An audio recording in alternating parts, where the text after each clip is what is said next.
Bapak Ibu? Puji Tuhan. Anak Tuhan, apapun yang terjadi dalam hidup ini kita yakinkan kita luar biasa. Kenapa? Karena kita punya Tuhan yang luar biasa. Oke? Iya, saya minta tolong PowerPoint-nya boleh dibuka.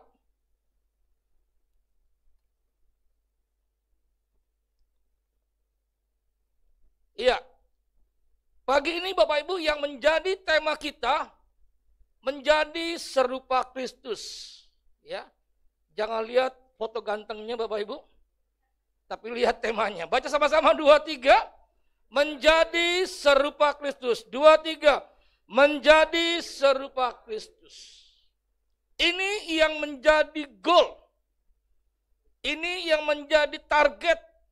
Ini yang menjadi sasaran utama kehidupan kita sebagai anak-anak Tuhan. Setuju? Amin. Bagaimanapun situasi kondisi keadaan dunia hari-hari ini, tetap menjadi serupa Kristus itu menjadi goal, target, dan sasaran utama hidup kita. Jangan sampai kondisi keadaan dunia yang menggoncangkan, yang mengerikan, yang menakutkan, yang menggentarkan, membuat kita jadi berubah target tujuan hidup kita.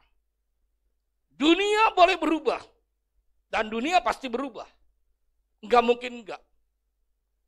Tapi yang menjadi target, sasaran, tujuan utama kita anak-anak Tuhan tidak boleh berubah. Katakan 2-3, tidak boleh berubah. Menjadi serupa Kristus. Amin. Kalau kita kaya, kita sukses, kita berhasil, banyak uang, banyak harta, ingat itu bukan tujuan utama. Itu bukan targetnya. Itu adalah bonus. Katakan 2-3. Bonus. Yang paling monyong bibirnya itu pasti diberkati Tuhan. Yang mengkem itu mungkin gak percaya, saudara. Tanpa kita sadari Bapak Ibu, tanpa kita sadari, tujuan kita, target kita sudah berubah. Karena kondisi keadaan dunia yang membuat kita jadi mengalami perubahan, pergeseran target tujuan hidup. Sehingga apa saudara? Yang kita pikirkan pagi, siang, sore, malam cuma satu. Hari ini gue harus semakin kaya. Hari ini duit gue harus semakin banyak. Kang tahu gue hari ini harus semakin banyak. Harus semakin sukses, harus semakin berhasil, harus semakin. Kenapa saudara? Karena kondisi keadaan dunia yang menekan kita, yang menghimpit kita, yang membuat kita khawatir, yang membuat kita cemas, yang membuat kita gentar, yang membuat kita jadi kebingungan. Sehingga kita lupa. Menjadi serupa Kristus itu menjadi goal dan target tujuan utama hidup kita. Apapun yang terjadi. Menjadi serupa Kristus itu menjadi goal utama buat kita. Mari saya katakan kalau kita sukses, kita berhasil, kita kaya, banyak uang, banyak harta. Ingat itu bonus yang Tuhan beri buat kita. Yang setuju sepakat berikan tepuk tangan yang meriah buat kita. Yuk kita lihat ayatnya. Boleh diklik? 1 Yohanes 2 ayat 6. Saya senang kita semua baca sama-sama. Termasuk umat Tuhan yang di rumah. 2-3. Barang siapa mengatakan bahwa ia ada di dalam dia, ia wajib hidup sama seperti Kristus telah hidup. Bapak Ibu garis bawahi kata wajib. 2-3. Wajib. 2-3. Wajib. Yang di rumah juga bilang, jangan diam aja. Jadi bicara tentang menjadi serupa Kristus itu bukan pilihan. Tapi hal yang wajib. Yang harus. Orang Jakarta bilang kudu. Itu harus. Mesti. Mutlak. Tidak boleh tidak. Tidak ada pilihan. Setiap kita yang mengatakan anak Tuhan, kita orang percaya, kita wajib menjadi serupa Kristus. Bapak Ibu, ketika setiap hari yang kita pikirkan, bangun pagi yang kita pikirkan, yang kita renungkan, bagaimana hidup kita menjadi semakin hari serupa Kristus, itu pasti hari-harimu pasti semakin dahsyat. Amin? Enggak mungkin enggak. Nanti saya akan banyak cerita tentang perbuatan Tuhan. Ingat Bapak Ibu, setiap saya memberikan kesaksian, tolong jangan digarisbawahi itu karena si Bambang. Oh tidak.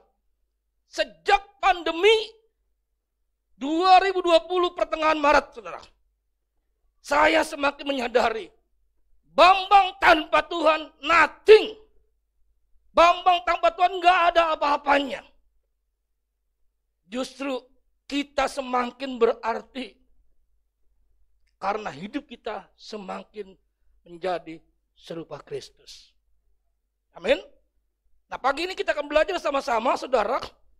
Ada 3 cara bagaimana kita menjadi serupa Kristus. Mungkin bagi orang yang nggak percaya, ini nggak mungkin bisa. Ini sebuah hal yang nggak masuk akal. Bagaimana bisa? Hidup aja udah susah. Bagaimana kita mikirkan hidup menjadi serupa Kristus? Itu sebuah hal yang nggak mungkin. Makanya poin yang pertama, saudara boleh buka, diklik. Roma 4 ayat 18. Demikian firman Tuhan. Sebab sekalipun tidak ada dasar untuk berharap, namun Abraham berharap juga dan percaya bahwa ia akan menjadi bapa banyak bangsa. Menurut yang telah difirmankan, demikianlah banyaknya nanti keturunanmu. Sekalipun tidak ada dasar. Apa artinya, saudara? Tidak ada kemungkinan, tidak ada hal yang pasti Abraham bisa punya anak. Memang yang punya anak bukan Abraham, istrinya, saudara. Kenapa saya berkata demikian, saudara? Karena Alkitab berkata bahwa Sarah itu rahimnya sudah tertutup. Usianya sudah hampir 100 tahun. Dan Abraham pun hampir 100 tahun. Ini dasarnya. Ini kebenarannya. Enggak mungkin mereka bisa punya anak.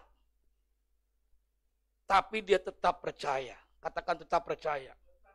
Lebih percaya, tetap percaya. Tangannya yang kanan genggam, ya, bilang begini, tetap percaya. Amin. Apapun badai tantangan yang sedang kita hadapi hari-hari ini, yang tidak mungkin, semua pasti mungkin. Kuncinya percaya. Bapak Ibu, kunci yang pertama bagaimana kita bisa menjadi pribadi serupa Kristus ketika kita percaya. Hari-hari ini Bapak Ibu, kata percaya adalah sebuah kata yang sulit untuk dipercaya. Ini penting Bapak Ibu. Kata percaya hari-hari ini bukan kata yang mudah untuk dipercaya. Contoh, kalau kita berdoa, ada jawaban, ada mujizat, gampang kita percaya. Masalahnya Bapak Ibu, ketika kita berdoa, ketika kita percaya, kita doa puasa, doa syafaat, doa perang, tidak terjadi mujizat. Tidak terjadi perubahan. Pertanyaannya, masihkah kita percaya? Nggak gampang, saudara. Apalagi hari-hari kita bisnis. Begitu sepinya, akan banyak yang tutup perusahaan-perusahaan besar. Kok bisa? Bisa. Telah kita bilang, Ibrani, Tuhan akan menggoncangkan semuanya supaya tinggal tetap. Garis bawahi. Tinggal tetap yang tidak tergoncangkan. Siapa yang gak tergoncangkan? Kita anak-anak Tuhan. Yang percaya kepada Yesus. Amin. Ya. Suami istri. 1 anak. 3 kena COVID. Pasangan muda. Anaknya baru 7-8 tahun kalau nggak salah. Tiga kena COVID. Istri meninggal, anak meninggal, suami yang hidup. Pertanyaannya, masih mau percaya? Bapak Ibu nggak ngalami, bingung jawabannya. Tapi buat orang yang ngalami, itu bukan sebuah hal yang mudah. Mari Bapak Ibu, hari-hari ini kita mau semakin percaya kepada Tuhan Yesus. Jangan percaya kepada yang lain di luar Yesus, katakan amin. Seorang pengusaha yang saya boleh katakan cukup sukses bisnisnya. Bahkan saya boleh katakan dia sangat kaya. Dia telepon saya ketika saya ada di luar kota. Dia telepon dengan kondisi keadaan takut, bahkan dia bilang, Pak Pendeta, saya ini lagi depresi, hampir gila. Loh, kenapa Pak? Ada apa? Bisnis saya goncang. Karyawan saya yang saya keluarkan dia main belakang. Dia pakai dukun katanya. Saya bilang, Pak, dengar dengan baik, ini kebenaran. Berkat itu rezekinya datangnya dari Tuhan. Enggak ada yang bilang amin. Malah melotot. Tepuk tangan dulu buat Tuhan. Ketika saya kasih tahu itu, dia baru sadar. Dia pikir berkat itu rezeki dari manusia. Saya bilang sekalipun siapapun berbuat jahat kepadamu, kalau engkau percaya kepada Tuhan sumber berkat, kau nggak perlu depresi, khawatir, takut. Halo? Amin? Saya mau cerita Bapak Ibu. Tapi tolong digarisbawahi, kesaksian cerita saya bukan karena perbuatan Bambang. Karena perbuatan Tuhan. Bulan Agustus, kami berempat, suami istri dengan kedua putri kami menghabiskan waktu bulan Agustus, hampir 1 bulan, full. Kami berada di luar kota. Apakah khotbah? Pelayanan? Tidak. Hanya jalan-jalan. Yang pertama. Yang kedua, kami mulai dari Bandung, Jawa Barat, Jakarta, Jawa Barat, Jawa Tengah, Jawa Timur. Nginep pertama di Jawa Barat di Bandung. Pasir Kaliki. Hotel bintang 5 yang ada paling tinggi di Pasir Kaliki, saya pasti tahu namanya hotel apa. Saya pernah sebut. Yang 1 malam itu nginepnya 2,5 juta. Kami tidur di sana. Loh, kok bisa? Bisa. Percaya nggak? Yang kedua, di Jawa Tengah, kami nginep di Purwokerto. Hotel yang paling mahal di sana. Kok bisa? Bisa. Yang ketiga, kami nginep di Jawa Timur, di Madiun. Guest house. Anak bilang, Dad, kalau kita bayar, ini 1 malam berapa? Minimal 5 juta. Itu paling murah, mungkin bisa lebih. Ada grup motor, mau pakai itu guest house-nya, 1 hari dia berani bayar 15 juta. Tidak dikasih. Tapi pendeta Bambang dan keluarga mendapat anugerah khusus. Tepuk tangan buat Allah kita. Di sana kami ngapain? Kedua putri kami hanya fotoin saya, videoin saya.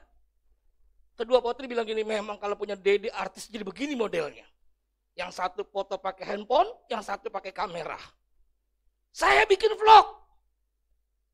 Ketika kami ada di Purwokerto, kami naik jalan-jalan ke Baturaden. Ketika di Madiun, kami di Sarangan. Di mana saya berada, saya khotbah. Karena Bapak Ibu, dengar dengan baik. Dealnya saya dengan Tuhan di awal Maret, pertengahan Maret 2020, awal pandemi. Dealnya saya dengan Tuhan berkata gini, kamu kan pengkhotbah, kamu pembicara. Lakukan bagianmu, aku lakukan bagianku. Saya bilang deal. Sekalipun Bapak Ibu saya nggak khotbah, jadwal kosong, kami menikmati hidup. Yang benar-benar Bapak di surga sediakan. Tepuk tangan buat Allah kita. Amin. Di mana kota kami berada, kami memberkati banyak orang. Kok bisa? Bisa. Masalahnya percaya atau tidak. Sampai ketika kita nyetir mobil, saya nyetir dalam mobil. Saya bilang sama istri, waduh Tuhan itu ajaib. Tuhan itu dahsyat. Hanya masalah kita percaya atau enggak. 5 roti, 2 ikan. Sama dengan 7. Dibagi 5.000. Enggak bisa. Yang bisa 5.000 bagi 7. Halo? Sekarang 7 dibagi 5.000 masih ada sisa. Bukan 0,00000, bukan, tapi sisanya 12 bakul. Itulah ajaibnya Tuhan kita. Bapak Ibu, dengar dengan baik, ini kebenaran. Yang Tuhan mau dalam hidup ini, bukan kita mengerti apa yang Tuhan sudah kerjakan hari-hari ini. Kalau bicara kita mengerti apa yang Tuhan kerjakan, nanti kita nggak akan ngerti. Kita akan bilang Tuhan itu jahat. Tuhan itu kejam. Halo? Buktinya apa? Sampai detik pagi ini, kita ibadah masih pakai masker. Kami pengkhotbah pakai masker. Dulu Bapak Ibu saya khotbah pertama kali pakai masker, rasanya mau mati saudara. Sekarang kami menikmati. Dulu susah, sebentar-bentar tarik, bentar turun, naik, turun. Sepertinya Tuhan gak sayang sama manusia. Sepertinya Tuhan itu gak menjawab doa manusia. Buktinya apa? Tadi saya bilang, 3 orang kena COVID, 2 meninggal. Istrinya yang dicintai, pasangan muda meninggal, anaknya 7 tahun meninggal. Apakah Tuhan gak kejam? Bapak Ibu, kalau kita belajar mengerti apa yang Tuhan sedang buat hari-hari ini, jawabannya kita nggak mungkin bisa mengerti.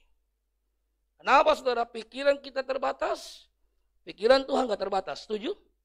Halo? Yang Tuhan mau hari-hari ini, apapun yang terjadi, sekalipun kematian terjadi, mari kita tetap percaya. Halo? Amin? Apapun yang terjadi, kita katakan, Dia Tuhan Bapa yang baik. Awal pertengahan dari pandemi, bulan Maret, jadwal saya sampai Desember itu full. Tiba-tiba setiap gereja minta maaf, minta maaf, minta maaf. Kami offline, kami online, kami online, kami online. Saya lihat satu-satu, Tuhan bagaimana maaf-maafan. Kebutuhan biaya besar. Di situ Tuhan bilang, hambaku, kamu hidup bukan karena kamu khotbah. Kamu hidup bukan karena kamu melayani. Tapi kamu hidup karena aku. Saya nangis di depan Tuhan. Makanya hari-hari ini saudara, saya menikmati. Tuhan bilang dimanapun kamu berada, bikin vlog, khotbah. Makanya setiap hari saya selalu bikin flyer di Facebook, di Instagram, bahkan di mana tempat saya bikin. Orang mau dengar, orang mau lihat, buat saya nggak masalah. Tapi puji Tuhan, sejauh ini banyak komentar, banyak yang dengar dan berkata, terima kasih Boksu, terima kasih Pastor, terima kasih Pak Bambang. Sangat memberkati kami. Tepuk tangan buat Allah kita. Amin. Klik berikutnya. Percaya adalah kunci kita mengalami Kristus. Bagaimana mungkin kita bisa serupa Kristus kalau kita nggak percaya? Orang-orang yang bercerai, baik dia jemaat, aktivis, atau hamba Tuhan, siapapun dia, adalah orang-orang yang nggak percaya. Saudara percaya? Kalau dia percaya, dia nggak akan bercerai. Jadi percaya adalah kunci kita mengalami Kristus. Banyak orang percaya, tapi tidak percaya. Karena penyakit orang percaya adalah tidak percaya. Saudara percaya? Jadilah orang percaya, yang dipercaya oleh Tuhan dan manusia. Kalau kita menjadi orang percaya yang sudah nggak percaya, bagaimana dipercaya? Apapun yang terjadi, bagaimanapun situasi kondisi kita hari-hari ini, mari kita tetap percaya. Bapak Ibu tahu ketika jadwal kosong, yang biasa saya buka agenda, iPad saya sekarang nggak pernah lagi, saudara. Saya hanya datang pada Tuhan tiap pagi, saya berdoa jam 5 pagi. Tadi pagi bangun jam 3, setengah 4, saya sudah kirim flyer. Di Facebook, Instagram, di YouTube, saudara. Saya hanya datang pada Tuhan menyembah. Itu saya lakukan, bukti saya percaya. Dia Tuhan yang dahsyat. Sekalipun pada waktu itu tidak ada perubahan. Tidak ada jawaban. Tapi saya percaya, mujizat pasti terjadi. Amin. Mari Bapak Ibu hari-hari ini, bagaimanapun situasi kondisikan kita, keluarga kita, keuangan kita, bisnis kita, mari kita tetap percaya. Sekalipun tidak ada dasar untuk kita percaya, untuk kita berharap. Percaya, mujizat pasti terjadi. Tepuk tangan buat Allah kita. Amin. Poin yang pertama. Poin yang kedua. Bagaimana menjadi serupa Kristus? Hosea 4 ayat ke-6. Umatku binasa karena tidak mengenal Allah. Karena engkaulah yang menolak pengenalan itu, maka aku menolak engkau menjadi imamku. Dan karena engkau melupakan pengajian Allahmu, maka aku juga akan melupakan anak-anakmu. Ngeri, saudara. Mari yang kedua kita kenal. Katakan 2, 3 kenal. Kenal dengan Yesus. Itu hal yang penting buat kita. Itu dasar, kunci kekuatan buat kita. Saya bilang kepada istri dan kedua putri, kalau saya tidak kenal siapa Yesus, mungkin saya murtad, saudara. Mungkin saya bisa gila. Tapi karena saya kenal dengan Tuhan, goncangan yang kami hadapi, kita semua hadapi, tidak membuat kita tergoncang. Amin. Oke, klik lagi. Kata tahu dan kenal, dua kata yang berbeda. Jangan sampai kita sebagai anak Tuhan, kita bukan kenal, tapi kita tahu. Tahu tidak intim, tidak dekat. Tapi kenal itu intim, dia dekat. Intim menggunakan bahasa asli Alkitab itu katanya epiginosko. Epiginosko bicara hubungan apa? Hubungan suami dan istri. Di dalam hidup ini Bapak Ibu yang kita perlu sadari, hubungan tingkat yang paling tinggi, yang paling intim adalah hubungan suami dan istri. Enggak ada pembatasnya. Kenapa suami istri? Karena bicara suami istri itu bicara mengenai hubungan gereja dengan Kristus. Amin. Itu adalah hubungan yang paling dekat, yang paling intim. Yang paling dekat, yang paling hebat. Mari Bapak Ibu kita belajar menjadi anak Tuhan, bukan kita tahu, tapi kita kenal siapa Yesus kita. Itulah yang memampukan kita hari-hari ini Bapak Ibu kita bisa kuat. Di tengah badai kita bisa survive. Amin. Di tengah-tengah goncangan kita tetap berkata, Tuhan, Engkau baik. God is good all the time. Apapun yang terjadi, kita tetap berkata Dia Bapa Tuhan yang baik.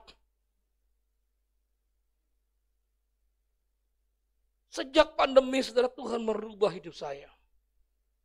Dulu sudah baik. Tapi sejak pandemi, saya semakin mengerti bahwa tujuan hidup saya bukan berkhotbah. Yang selama ini saya sibuk dengan jadwal khotbah. Bukan itu yang Tuhan mau. Yang Tuhan mau, tujuan hidupmu yang utama. Kau bawa hidupmu semakin hari semakin serupa Kristus. Bagaimana engkau semakin percaya kepada aku. Ya, bagaimana engkau semakin mengenal aku, semakin intim. Bagaimana kita bisa percaya kepada Tuhan kalau hati kita, pikiran kita, hidup kita tidak diisi dengan firman? Halo? Nggak mungkin bisa percaya. Yang membuat kita bisa percaya karena hati kita, pikiran kita, hidup kita diisi dengan firman setiap hari. Firman itu bicara Yesus. Kalau kita udah renungkan firman, baca firman, maka kita pasti epiginosko, intim dengan Tuhan, kita pasti kenal. Ketika kita kenal Tuhan, apapun badainya gelombang, kita nggak akan pernah takut dan gentar. Ini saya punya statement. Badai yang kita hadapi hari-hari ini seluruh dunia itu sama. Setuju Bapak Ibu? Tapi jangan lupa, perahu yang kita naiki ini yang berbeda. Badai boleh sama tapi perahunya beda. Karena apa? Perahu kita yang menjadi juru mudinya, yang menyinakodanya adalah Yesus Kristus Tuhan. Makanya penting kita kenal siapa Yesus. Jangan kita tahu. Kita cuma hanya mendengar orang bercerita tentang Yesus. Seperti Sakius, saudara. Dia pernah tahu tentang Yesus, maka dia manjat pohon. Dia pengen tahu, lebih dekat, lebih kenal. Ketika dia sepohon, dia sudah kata, "Hei Sakius," dia kaget, dia tahu nama gua. Turun. Dia turun nyelosot, saudara. Buat seorang Sakius naik ke pohon ara itu gak gampang. Orang kaya, orang hebat itu rendah banget, saudara. Dia gak pusingkan pangkatnya, jabatannya, statusnya, apapun yang dia punya. Tapi dia punya kerinduan, gue mau kenal siapa itu Yesus. Saudara tahu ketika dia kenal Yesus, hidupnya berubah. Dia berdiri, dia berkata, kalau ada orang yang pernah kuperas, aku ganti 4 kali lipat. Yang kedua, itu yang pertama. Yang kedua, 50% hartaku kusumbangkan buat orang miskin. Bapak Ibu lihat, kalau kita kenal Yesus, tujuan hidup kita pasti berubah. Semakin kita kaya, semakin kita sukses, semakin kita diberkati, kita semakin memberkati banyak orang. Di Jawa Timur, di Madiun, saudara, pagi-pagi saya bangun, saya jalan. Jakarta jalan kaki nggak pernah jauh. Kenapa? Trotoar dinaikin motor. Di Madiun, saudara, trotoarnya bersih, bagus, rapi, jalan sejauh mungkin. Banyak tukang beca dan sebagainya. Kita memberkati mereka. Mereka senang dan mereka lihat ada manusia seperti begini modelnya. Dia tanya, "Bapak orang sini?" Saya bilang, "Bukan. Saya orang Jakarta. Kemarin ngapain? Hanya berlibur main." Orang pikir kita orang kaya, orang hebat. Saya bilang, "Bukan. Saya orang Kristen. Saya anak Tuhan." Ayo Bapak Ibu, kita kenali Tuhan kita. Semakin hari kita intim dengan Tuhan. Jangan takut miskin, jangan takut kere, jangan takut susah, jangan takut menderita. Bawa hidup kita semakin hari dekat dengan Tuhan. Katakan, "Tuhan, aku mau semakin intim dengan Engkau. Aku semakin mengenal Engkau." Saya percaya itu membuat hidup kita semakin bahagia. Amin. Sekalipun ini pandemi, tepuk tangan buat Allah kita. Yang ketiga, yang terakhir, saudara.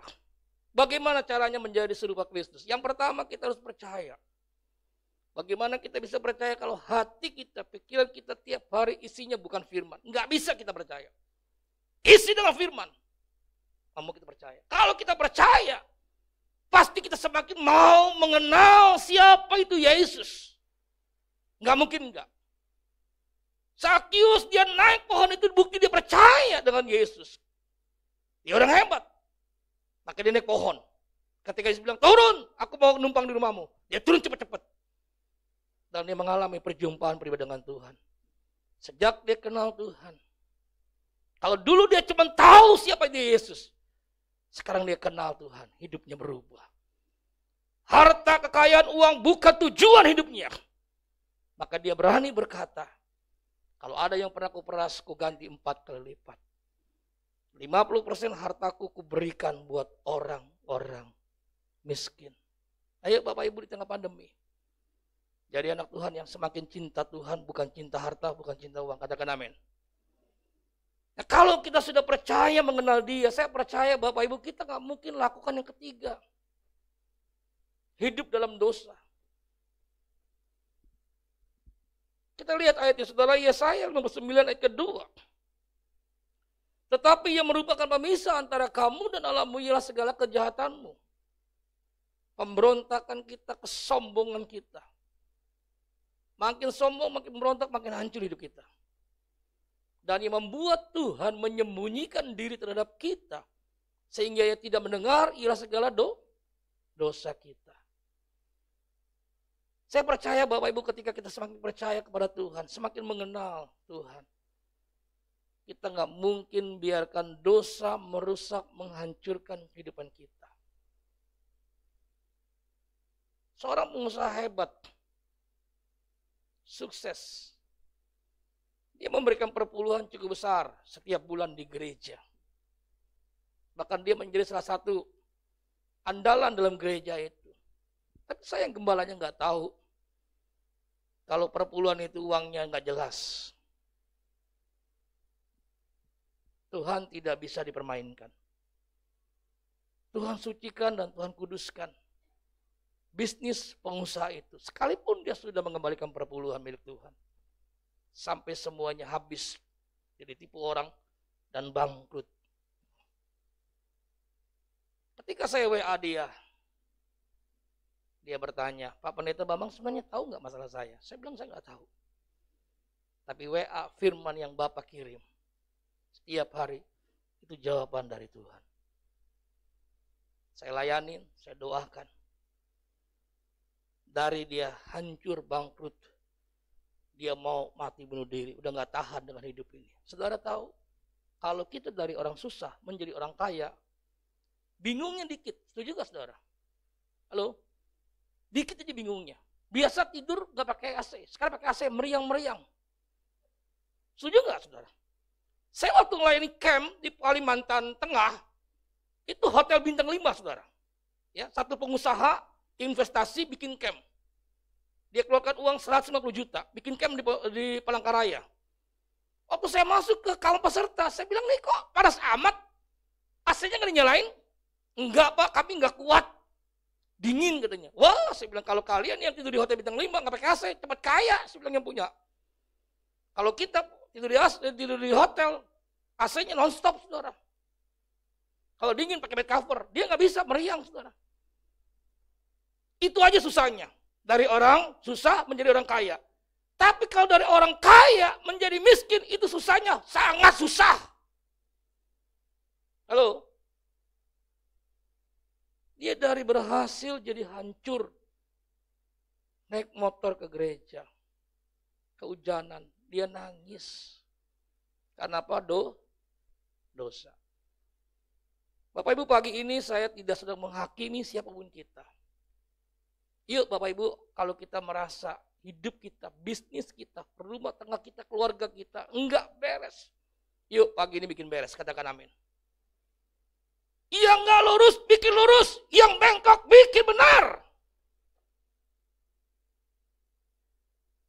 Saya menjadi teladan buat istri dan kedua putri. Makanya dia bingung. Di tengah-tengah pandemi, kok kita bisa menikmati. Semalam pun boksu kita baru pulang dari puncak. Jadi sekarang kalau saya minggu nggak khotbah, kita jalan-jalan keluar kota. Halo, enak nggak? Enak ya, makanya jadi pendeta. Dulu kita pusing.